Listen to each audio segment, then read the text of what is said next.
Hi there. I just made this video already, and then I looked and I had like this much of my face showing.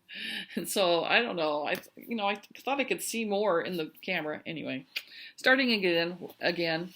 So welcome back to my blog. I'm Dolores, and today I want to share with you another piece of my mind. And so today I wanted to talk about something I've been thinking about a lot, and that is aging. And so I want to just share some thoughts I had about that. And and I'm going to try not to smack my lips as much. I keep hearing myself, so I'm going to try not to do that. But I was thinking about how at some point in your life, the aging process seems to speed up. Like, I remember hitting 30, and I thought that kind of sounded old, but not too bad. And then 40 was a really good year for me. At 40, I just felt like I knew who I was. I don't know, I felt really good about me by 40. 40 is really my best psychological year. 30, I'd say 30, 31, 32 was my best physical year, but 40 was my best psychological year. Even when I hit 50, it wasn't so bad. But after you hit 55, then you're thinking, oh my goodness, I'm almost 60. And then it starts to sound old. And it just seems like it just gets faster and faster. I'm 56. And when you're 56, a year in your life is nothing. And when you're 21, a year seems like forever. And so, because it's a bigger chunk of your life proportionately than it is at 56. And when I was 21, I served a mission for our church, and it's an 18-month mission. And I remember this moment. I was in the missionary training center, which is about a 2-month stay. And there was this moment when it just hit me, and I just thought, what have I signed myself up for? This is 18 months. And I couldn't believe, let me turn this light on. If that helps. Oh, that doesn't help much. I remember thinking, this is going to be the longest 18 months of my life. But then when I came home, I felt like, wow, that went by fast. And actually, the first half of the mission, the first 9 months, went by really slow. But the last of my 9 months just flew by, and I kept seeing, I only have 2 months left. I only have 1 month left. I only have 3 weeks left. It just went by really fast. And so time is relative to your age, and it's just different. And so, I sometimes forget how old I am. I honestly forget. I'll be talking to someone younger than me, like even a teenager or somebody. We'll be laughing and joking, and I forget that I'm older than them. And then I catch a view of myself in a mirror, and I remember, oh, wait a minute, I'm old. And they look at me as old. And I forget that I'm old, especially when I'm walking outside on the street. I don't see myself usually, unless I catch a glimpse in a store window or something. I don't see myself, and I forget how old I appear. I forget how old I am. I just think of myself as, 40 or whatever. I don't know. I just forget. And so it's really hard to get older because people begin to look at you differently. And people I think in some ways you become invisible as you get older.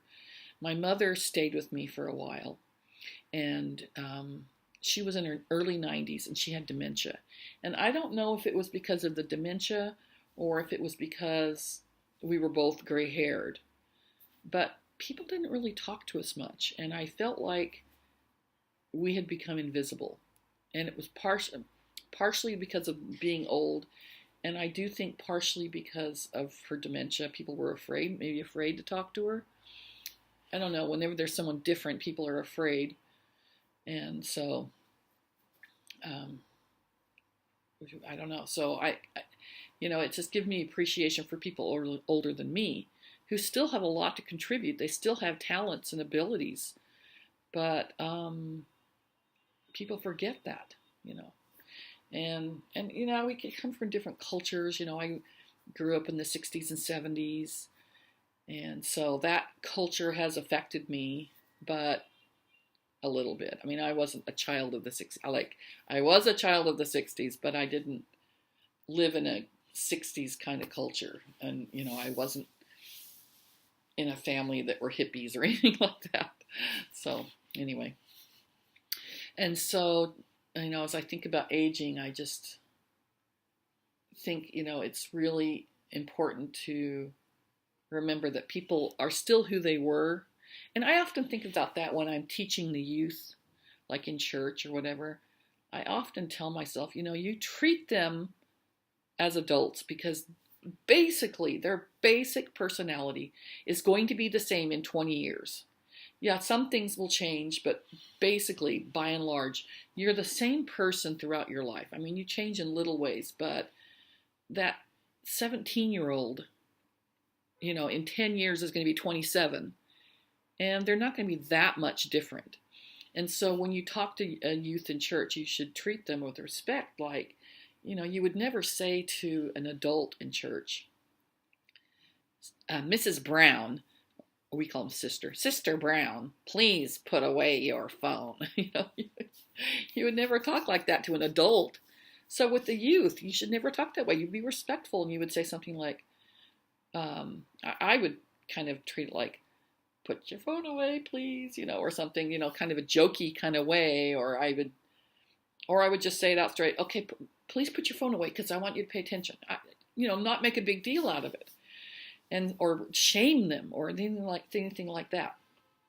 So some of the things I've noticed about aging. First of all, I have lost a lot of flexibility. And that's something I need to work on because, for example, if I'm gardening in the yard and I kneel down to pull weeds or something, I have a heck of a time getting back up. It is really hard. What I have to do, this is my technique, I take like a spade or something. I have to stick it into the ground and use that to push myself back up. I have bad knees and I don't know. I don't have much flexibility. So that's something I need to start doing some yoga or something because I have just lost it. And then another thing is a friend of mine who was a little bit older than me told me that her doctor told her that as you get older, women in particular, their bodies like to store fat. And it's something about needing it for your older years or something. And so your body tends, in your early 50s and on, your body tends to want to store fat. And boy, that is true, at least for me. So that's really tough because I'm heavier than I've ever been in my life. And it's, you know, hard when you're getting older because it's hard on your joints. So it's really tough. But anyway, those are some things you deal with as you get older. Flexibility and weight gain. And the other thing I want to talk about, because I know I'm, you know, eventually, if my channel gets many views, this is something I'm going to be asked about. And so I'm going to just lay it out here now. And that is why I don't dye my hair. And I have several reasons for this. And so let me just go through them. Number one is that part of me wants to rebel against society that says that you must look young even when you're old. That a society that says, you know, it's a shame to look older or to age naturally. And I just don't think that's right. And I just feel like I want to rebel against that. Number two, I'm a very color sensitive person. I really, really pay attention to color. And I've had my colors done by a beautician before. And this is a color I could wear. I mean, if I picked out a grayish, silverish, or whatever blouse, they would say, oh yeah, you can wear that color. So why can I not have it on my head? And I actually think it's an okay color. This lighting isn't very good, but it's kind of a silver instead of a, I don't know, gray. I mean, it looks more silvery in the light. And I think it's an okay color. I mean, I don't mind it. And I've had people tell me they like the color of my gray, that it's okay. But so that's number one, or number two. I've forgotten, lost track now. Anyway, the next reason that I don't color my hair is the expense. It is expensive. And you have to do it like every 6 weeks or something. I don't even know, but it can get really expensive. And then the next reason is hassle factor, because you have to do it regularly. I have this friend who works abroad, and she teaches school. So in the summer, she goes home to her country for the summer. And when she's home, she dyes her hair. And then she goes back to the country where she works and doesn't have her hair colored the whole time she's there, comes home in the summer again and has it colored again. So, she has a little bit of gray show, and then more, and then more, and then more, until this half of her hair is the color she had it dyed, and this half is gray. And it's just awful. It's awful, awful, awful. Sorry, but it's awful. And so, even having a little bit of roots, I just can't deal with it. And the hassle factor of having to worry about that and take care of that, it's just more than I can deal with. So I'm not going to do that. And so the hassle factor, the money factor, then there's another. Oh yeah, and one more thing I wanted to mention is that some people have told me I should dye my own hair. And the problem I have with that, I mentioned I'm color sensitive, is you have to be very careful what color you choose to go with your skin tone. And if it's the slightest bit off, I'm going to notice. And so it's just, I don't trust, I would trust a professional, but not myself to do that. And so that's another reason why I don't do that. Issue that I know people won't like to hear this, but we have so many people who are so concerned about organic. Got to have organic food, yet they're willing to put chemicals next to their brain. And somehow that just doesn't seem healthy. And maybe it is, maybe they've deemed it safe, but doing that, every 6 weeks or whatever, it just doesn't seem healthy. And so anyway, that's another reason. Now, hairstyle, I might could do something with that, because today I'm having a bad hair day, and I don't know if anything's going to help. My hair is getting long in some areas. I need to get a haircut. But as far as coloring, yeah, I'm not going to do that. Lazy, maybe, but no. It's more than that. There's just too much involved with it. And like I said, I kind of like to rebel against society telling me I have to look a certain way as I get older. I saw this video yesterday. It's actually kind of comical. An older friend of mine posted it. It's a woman who's the oldest lingerie model. It's like they say on What Not to Wear. When you try to compete with the young people are always going to win. Sorry. Yeah, for her age, she looked good in her lingerie, but yeah, the young people are always going to win. So you can't compete. And so just, do the best you can with what you got, and don't stress too much. I am not going to have plastic surgery. I am not going to go to extreme measures to keep myself looking young. It's just not going to happen. One thing that that bothers some people about my appearance is I have bags under my eyes. And at one point in my life, I could feel like lumps. And so I'm going to get closer for this. Also, my back hurts from leaning forward. And I wondered what it was. And so I went to a doctor. I think it was an eye doctor. I don't remember. And she said, "Oh, I'm going to refer you to a specialist." And that really worried me. I'm like, oh, what is it? Do I have some kind of, growth in my eye? Because I could feel a lump there. And I went to this doctor, and she said, oh, what this is bags under your eyes. And I'm like, what? She said that you have a layer of fat around your eyes. And sometimes the fat from behind your eye oozes into here.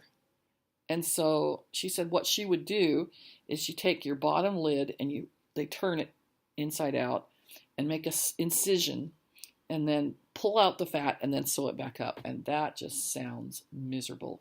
To have an incision on the inside of your eye. And I said, forget it. I'll just live with the bags. And you can't put makeup on it. Any makeup you put on this just accentuates it. I mean, I do have a dark circle. I could probably put a little bit there. But if you try to put it on this bag, it's just going to accentuate it. So it doesn't help. And I had a friend give me some of these little strips that help take out puffiness. Well, it's not puffiness. It's fat underneath the skin. So I haven't tried it. Maybe it'll help a little bit. So I might try it. But anyway, so these are the bummer things about getting older. But mainly, the hardest thing about getting older is appearance is one thing. But like I said, being able to offer something to the world and for people to take you seriously and see that you still have something to offer and that you don't become invisible. Those are the things that I would hope for people as they're getting older. And so, let me get up. I'm going to show you the view out my window because it's a beautiful day today. There's a little bit of pollution in the sky, but yesterday was rainy and today is sunshiny and green. And so I'm going to show you the beautiful view. There's what we call the Death Star. And here is my view in Suzhou, China. I'm here for another week with my husband on his business assignment. And so I just wanted to share those thoughts with you about aging, give you a piece of my mind. And I hope that if you like this video, you'll click the thumbs up and that you'll subscribe. I'd like to have subscribers. And also, if you want to comment, if you have some ideas for my hair, what I should do to my hair. It's bad hair day today. But if you have an idea for how I can fix my hair. Although I just honestly haven't done anything today except wash it, so maybe that's my problem. But if you have any suggestions on that, I would like to hear them. Anyway, thanks for watching, and catch you next time.